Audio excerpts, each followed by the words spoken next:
नमस्कार साथीहरू, म दिनेश विश्वकर्मा। मैले आज तपाईको सामुन्ने यस्तो कथा ल्याएर आएको छु जुन कथा सुन्दा तपाईको शरीरमा काँडा त फुल्छ नै, आँखाको आँसु रोक्ने प्रयास गर्नुहोला। यो हो विश्वको सबैभन्दा दुखित र चर्चित सामुद्रिक दुर्घटनाको कथा, टाइटानिक। हो, टाइटानिक एउटा यस्तो जहाज जसलाई मान्छेहरूले अनसिकेबल भनेका थिए, यानकि कहिले डुब्नै नसक्ने जहाज। तर यसले आफ्नो पहिलो यात्रामा नै 1500 भन्दा बढी मानिसहरूको ज्यान लियो। यो केवल जहाजको कथा होइन, यो हो मानव घमण्ड, सपना र पीडाको मिश्रण। आउनुहोस्, आज हामी तपाईलाई लगेर जाँदैछौँ सन् 1912 को अप्रिल महिनातर्फ, जहाँबाट टाइटानिकले आफ्नो ऐतिहासिक यात्रा सुरु गर्दै थियो र गन्तव्यमा भने कहिले पनि पुग्ने छैन। 20औं शताब्दीको सुरुवातसँगै विश्वमा औद्योगिक क्रान्तिको लहर चलेको थियो, ठुला ठुला जहाजहरू बनाउने होड चलेको थियो र यसै बेला जन्मिएको थियो टाइटानिक। टाइटानिक बनाउने योजना ब्रिटेनको व्हाइट स्टार लाइन नामक कम्पनीले गरेको हो भने टाइटानिकको निर्माण हर्ल्यान्ड एन्ड वोल्फ नामक कम्पनीले गरेका हुन्। सन् 1909 मा काम सुरु भयो। करिब 3000 जना मजदुरहरूले दिन रात नभनी मेहनत गर्दै बनाएका थिए टाइटानिक। टाइटानिकको लम्बाइ करिब 882 फिट थियो। यसको वजन 46000 टन थियो, जसमा 9वटा तला थिए र 16वटा वाटर टाइट कम्पार्टमेन्ट थिए, जसले यो जहाजलाई कहिले पनि डुब्न नसक्ने यानकि अनसिकेबल बनाउँछ भनिएको थियो। टाइटानिक बनाउन करिब $7.5 मिलियन लागेको थियो। आजको हिसाबमा अरबौं भएको मानिन्छ। तर यसमा रोचक कुरा के थियो भने धेरै मान्छेहरूले यो जहाजलाई ईश्वरले पनि डुबाउन सक्दैन भनेका थिए।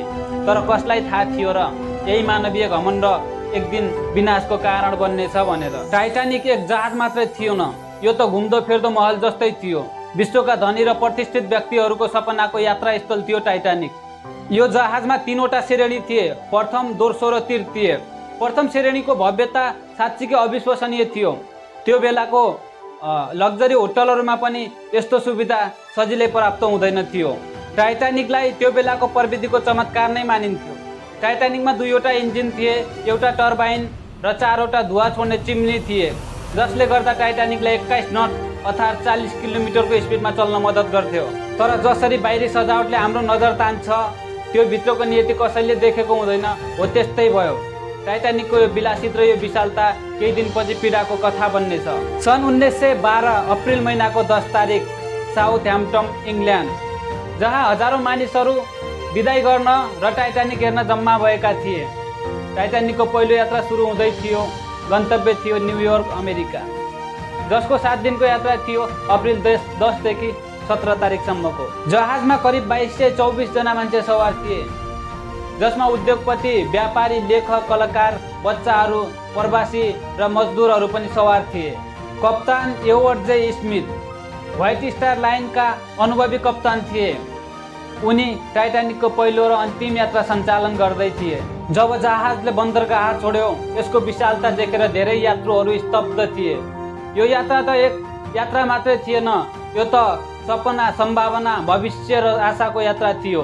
तर कसैले पनि सोचेका थिएनन् यो जहाजले अमेरिकाको तट देख्न पाउने छैन भनेर। धन्यवाद साथीहरू, तपाईहरूलाई कस्तो लाग्यो? सुझाव, सल्लाह र प्रतिक्रिया दिनुहोला। अब हामी दोस्रो भागमा भेटिनेछौँ, पार्ट 2।